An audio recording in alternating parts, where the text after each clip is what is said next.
Hello, tribe. How are you? I hope that you're having a wonderful, wonderful week. Um, I have had an amazing day today. If you haven't seen my video my Facebook Live that I did about an hour ago, I did it on my personal page, but shared it into the group. If you haven't seen that, do have a look at that because there's a couple of things in there that I think might really, really interest you, especially if you are a woman or you know a woman who wants to feel more connected to an inspiring in-person female community in London. So do jump and have a look at that.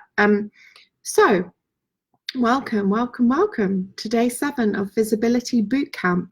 My apologies for the short hiatus. My iPhone decided to die a death, which was entirely my fault because I thought it was waterproof, but actually it was water resistant. So I had been less cautious with it around water than I would normally be. And the end result being that it just kind of gave up and wouldn't switch on, which turned out to be an incredible gift because I was away on an encounter with the church, and it was amazing. And I was already not using my phone a lot. I was kind of just checking it here and there. But having it be completely off and unavailable meant that I went even deeper into the experience, and that even more of my brain was available to immerse myself even more deeply in the experience and in the event. So that was really, really cool. Hi, Neelam, how are you? So I highly recommend something that I decided as a result of realizing just how liberating emotionally and psychologically it was to be without my phone for a couple of days. I've gradually got more and more confident at leaving my phone for periods. I think probably this time last year, if I was away from my phone for more than an hour and a half for a coaching session,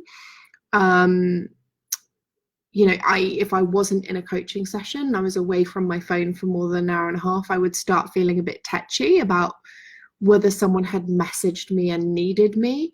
I'd start feeling nervous. And over the past year, as I got more and more pregnant, and then after Joshua arrived, I got more and more at ease with leaving my phone alone for increasing numbers of hours, like not looking at it overnight, not looking at it first thing in the morning, not looking at it very much on Saturdays and Sundays and so on.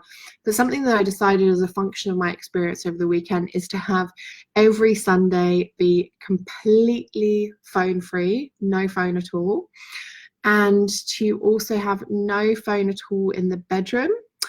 And also to, when I'm having my time with my son, so for example, his nanny comes on Monday, Tuesdays and Wednesdays between 8:30 and 2:30, and that's my time when I do sessions and I get lots done.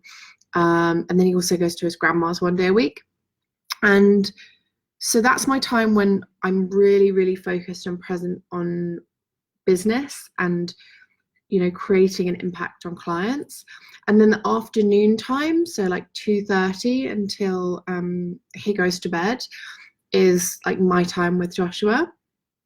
And I'm going to be phone free during those times as well. And I think it's just going to be amazing. I'm very, very clear, and I got very clear a few years ago, that it's so much better to single task, to do one thing really, really well, and then when you're not doing that thing, to do the next thing that's a priority really, really well, than it is to constantly be doing like 3 or 4 or 5 or 6 things with a portion of your attention. It causes you so much more stress, and also makes you so much less effective when your attention is divided. Whereas when you're just doing one thing wholeheartedly, it's more enjoyable, you're more effective, you're more present. The people that you're with, you know, whether it's your family or your clients, feel so much more nourished and uplifted by it. So that's my strategy going forward. So just a little behind the scenes. Hi, Camilla. How are you? How are you? So that's just a little behind the scenes, little side note. But, you know, it is really integral to the principle of visibility, because the more visible you become, the more you're going to get lots of messages, you're going to get lots of emails, you're going to get lots of inquiries. And that's beautiful and magical and a great honor and a great privilege. And you have to be very clear about how you're going to manage that and how you're going to have downtime and how you're going to avoid getting into a position where you feel in any way enslaved to technology. So day 7, today is all about securing PR opportunities, speaking opportunities, and interviews. Now, I don't know about you, but when I was earlier on in my business, when my business was younger than it is now, less well established than it is now, I had this perception that people who were interviewed in the media and people who spoke at events and people who were interviewed on podcasts, that those things happened to them. Like, people approached them and said, hey, can I interview you? I think you're a really big deal, or whatever. I think you're great at X. Can I interview you? And that was that. Now, I've got news for you. That can be the case. Absolutely, 100%. That can be the case. However, it is actually completely possible for you to be proactive about putting yourself out there and saying, hey, I'm an expert at this. I'm available for Y. For example, you're available for a specific event. You'd like to speak about X.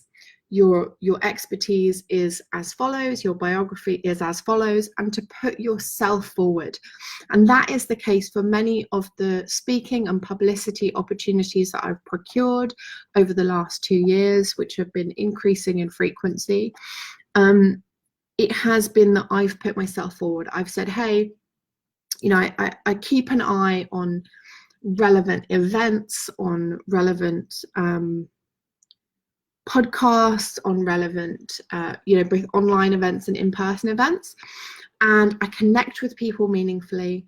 And if there's something where I see that I can add value, I reach out and I say, hey, I'd love to add value, right? So what I'd like you to think about is, first and foremost, think about what is your area of expertise, what is your zone of genius. So what do you have specific expertise on? Get really, really clear on that. For example, I know that Camilla has expertise around the area of recovering from narcissistic abuse. Okay, so you write a bio, write a 1 to 2 paragraph, really concise, sharp bio. What I would like to invite you to do as part of this bootcamp is to feel free in the comments to post your bio, and I will give you feedback on that bio. I will give you feedback on that bio and how you might be able to improve that bio. So that's the first piece, is writing a concise bio, because you cannot be a compelling interviewee or a compelling speaker or a compelling panelist if people are not clear on what you stand for or the expertise you can deliver. Second thing is to identify dream publications and dream events and dream podcasts that you would love to be interviewed on. Now, some of those dream events, dream podcasts, etc., might be things that you're able to secure a year from now, maybe 2 years from now, maybe even 3 or 4 years from now. And that's absolutely fine. So the next step then is to identify, okay, what what is the level down from the absolute dream events? What are the events that are still pertinent, the podcast events, they're still pertinent to your expertise, to the value that you bring, and perhaps are more accessible for people who are earlier on. And then it's to start with reaching out to the organizers, reaching out to the owners of those podcasts, of those events, and saying, hey, here's a bit about me. I would love to add value to your community. And you always want to be focused on giving, okay? If you're just focused on getting, it's going to be really transparent and it's going to turn people off. So you want to be really focused on giving. What can you contribute? And generally with an event or with a podcast interview, it's great to also suggest a specific topic that you can talk about. So let's say, for example, Camilla, you are wanting to be interviewed on a relationships podcast. You might reach out and you might say, I'm an expert in narcissistic abuse. Here is my background, my credentials. Here are my publications so far. I am currently in the process of authoring a book called blah, blah, blah. And what I would love to talk to you about is how to recover from narcissistic abuse using my 3-step process, for example. Okay, so you want to be really specific, bio and specific topic that you'd like to discuss, and just reach out. Now, from my experience, what I found works best and is most effective is voice notes, because people can really get a sense for your energy. And if you're looking to speak, whether it's interviewing, speaking, being a panelist, your energy and how eloquent you are and articulate you are and clear you are is so essential. Doesn't matter how much of an expert you are. If you're rambly and you sound like you're falling asleep, then people are not going to be interested. If you have a super contagious energy, your passion is really clear, you're concise, you're articulate, that's going to increase your chances that they're going to go, yes, I would love to interview you, I'd love you to come and speak at my event, and so on. Okay, so that is my tip. My personal tip is voice notes. Instagram do voice notes, Facebook Messenger does voice notes, texting and WhatsApp both do voice notes. So all you need is either someone's Instagram handle, their Facebook profile, or their number, and you know, at the very least their Instagram handle should be relatively easy to find, and just go from there. And obviously, if you're already connected with them, if you already have a relationship with them, you can just leave them a Facebook message. So that's the training for today. It is to build a bio. Feel free to post the bio in the comments. Start identifying both your absolute ideal places, events, podcasts, publications that you'd like to be featured in. Then next step is actually start reaching out to people. You can also reach out directly to publications. If you're reaching out to a publication, the best thing to do is to literally send them an article and include your name as you'd like it to be featured, and a bio, a very short bio, in case they need that, and a link to your website. And yeah, just get rocking and rolling. You know, you don't need to wait for permission to start gaining publicity, and it's not something you need to wait for people to chase you for. You can be proactive about gaining it. You can be becoming more visible without spending loads of money on PR. You can be yeah, this is something you can do yourself. Okay, so I hope this is helpful. I really wish someone had told me this when I was beginning. So I'm excited and honored to be able to share it with you, so you can sidestep some of the just stuff in your head that might be at the moment saying that you're not ready, or that you're not sure how, because I've just told you how and exactly where to start. If you have any questions, let me know. Also, before I forget, just to let you know, My next round of Monetize Your Magic, which is, I have two key programs that I run a couple of times a year. One is Monetize Your Magic, one is Flow. Monetize Your Magic is for you if you're a business owner and you want to more confidently and articulately describe what makes you special, what your special sauce is. You want to package your magic really powerfully. You want to make it really compelling to your ideal clients. You want to feel really confident around marketing and selling, around becoming more visible. And you also want to be part of a brilliant community. It is going to be, there's going to be trainings online, but I'm also going to be including a one-day event as part of the program. So if that is something that you would like to know more about, please send me a direct message and I will send you the full information on Monetize Your Magic. We are going to be starting in 2 weeks. So let me just double check the date. Yeah. Cool. Yeah, we're going to be starting on the 15th. So it is a 6-week program. So it's really designed to get you results quickly, to get you a massive return on investment quickly. If you do it properly, you should be getting a 10 to 20 times return on investment within the first couple of months. Obviously, I can't guarantee that because you need to do the work.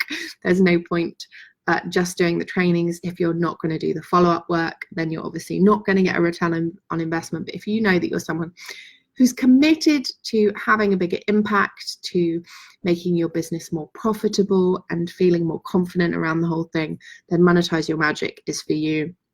And I'm very happy to hop on the phone to have a chat with you about it and let you know the options. As I said, will be beginning on the 15th of May, 2 weeks from today. And I can't wait. I've got some great testimonials. I will post a link in the comments from the last couple of rounds. People got really amazing results and had the confidence. A few people had the confidence to actually leave their corporate positions entirely to jump deeper into full-time entrepreneurship, which is just incredible. And then people who were already entrepreneurs expanded their businesses. So any questions, let me know, send me a direct message, and I will catch you guys very soon. Have a wonderful rest of your evening.